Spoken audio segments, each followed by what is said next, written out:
যাচ্ছে কেন? মুখটাও দেখছি শুকনো শুকনো। ব্যাপারটা কি বল? কি হয়েছে তোর? তোমার কথাটাই ঠিক গো দাদা। তুমি কালকে যে আমাকে বললে যে কি দোকানটা বন্ধ করে দে তাড়াতাড়ি, নইলে যে অবস্থা ভূতের, সেই জন্যেই তোমার কথাটাই ঠিক। আমি সে রাত্রে যেতে যেতে সে বদমাইশ ভূতের সাথে দেখা হয়ে গেছিল। সে কি তর্ক, তোমাকে আর কি বলবো। সে আমার সাথে অনেক তর্ক করেছে, কিন্তু এখন কি করা যায়? এই ভূতের আমাদের কোনো একটা ব্যবস্থা করতেই হবে। তাকে এই গ্রাম থেকে তাড়াতেই হবে। কি এমনি বলেছে রে পাগল? আমি তো জানি এ ভূতটা কত বদমাইশ হারামি আছে, কিন্তু আমাদেরকে এর ব্যবস্থা করতেই হবে। চল কালকে গিয়ে আমরা সব গ্রামের মানুষকে বলি আর কিছু একটা ব্যবস্থা করার চেষ্টা করি, বুঝলি? ঠিক বলেছ দাদা, আমরা তাই করি। চলো আমরা এখন যাই। এরপর ধীরেন আর জগেন তারা দুজন মিলে সেখান থেকে চলে গেল। পরের দিনকে সকল মিলে গ্রামবাসী শুনেন আমার গ্রামবাসী প্রিয় ভাই বোনেরা, আমাদের গ্রামে যে ভূতটি এসেছে তাকে আমরা শায়েস্তা করতেই হবে আমাদেরকে, নইলে আমাদেরকে জ্বালিয়ে পুড়িয়ে শেষ করে দিবে। তাই আমরা ভাবছি একজন তান্ত্রিকের কাছে যাব। আপনারা সকলে কি বলতে চাইছেন আপনারা বলুন। আমরা আর কি বলবো, তুমি যেটা সিদ্ধান্ত নিবে আমরা সেটাই করব।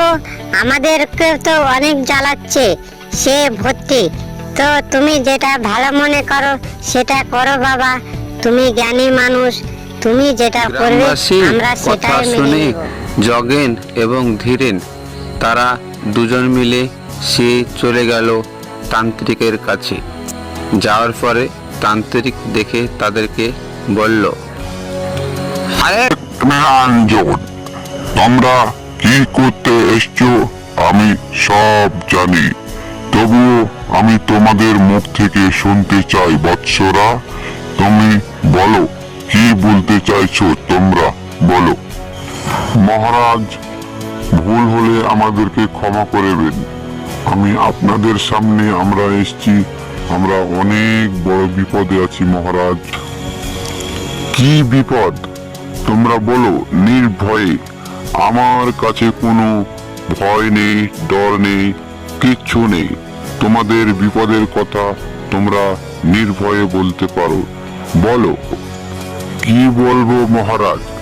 কালকে আমি বনের পথ দিয়ে একা আসছিলাম দোকান বন্ধ করে, কিন্তু সে হারামি পেতনি ভূত আমার পিছু নিয়েছিল। আমি কোনো মতে বেঁচে গেছি মহারাজ। এদিকে আমাদের পুরো গ্রামবাসীরা সে ভূতের ভয়ে আমাদের গ্রামবাসীরা অনেক ব্যস্ত হয়ে পড়েছে। কারো ছেলেকে জ্বালাচ্ছে, কারো মেয়েকে জ্বালাচ্ছে, কারো বাড়িতে ঢুকে যাচ্ছে, অনেক অসুবিধা করছে। আমাদেরকে আপনি বাঁচান মহারাজ, আপনি বাঁচান। হা হা হা হা হা। এ কি বলিস বৎস? এ সামান্য ব্যাপার, এ আমার কাছে কিছুই নাই বৎস। তোরা কোনো চিন্তা করবি না, তোরা দুজন মিলে যা, ঘরে ফিরে যা। তোরা একদম চিন্তা করবি না। সামনে সোমবার অমাবস্যা রাতে আমি সেই ভূতের ব্যবস্থা করছি। তোরা একদম চিন্তা করবি না, তোরা এখন দুজন চলে যা। তাই হবে মহারাজ, তাই হবে। আমরা এখন যাচ্ছি। হরেক নিরঞ্জন, শোনেন গ্রামবাসীরা, আপনারা কেউ কোনো কথা বলবেন না। আমি দেখছি বেটে ভূতকে। কোথায় আছিস সে জঙ্গলি ভূত? জলদি আয়, না তো আজকে তোর খবর আছে। তুই একদম যেখানে আছিস চলে আয়। আদেশ করেন মহারাজ, আমাকে কেন ডেকেছেন আপনি বলুন। আমি আপনার কি উপকার করতে পারি আপনি বলুন। উপকার নয়, তোর আজকে আমি খবর আছে তোর। তুই কেন এই গ্রামবাসীকে জ্বালাচ্ছিস এত কষ্ট দিচ্ছিস কেন? তুই জানিস না এরা একজন নিরীহ মানুষ সব, আর তুই তাদেরকে কষ্ট দিচ্ছিস। আজ থেকে যদি বেশি কষ্ট দিস তাহলে এই যে দেখছিস বোতল আছে, তোকে আমি এই বোতলের মধ্যে ভরে গঙ্গায় ফেলে দেব। তখন বুঝতে পারবি কত ধানে কত চাল, বুঝলি? না না মহারাজ, আমাকে শিশিতে ভরবেন না, বোতলে ভরবেন না। আমি আর এই গ্রামের মানুষকে কখনো জ্বালাবো না। আমি কথা দিচ্ছি আপনাকে, কোনো দিনও আমি জ্বালাবো না। আমাকে ছেড়ে দিন, ছেড়ে দিন। ঠিক আছে, তুই যা, তোকে আমি ক্ষমা করে দিলাম।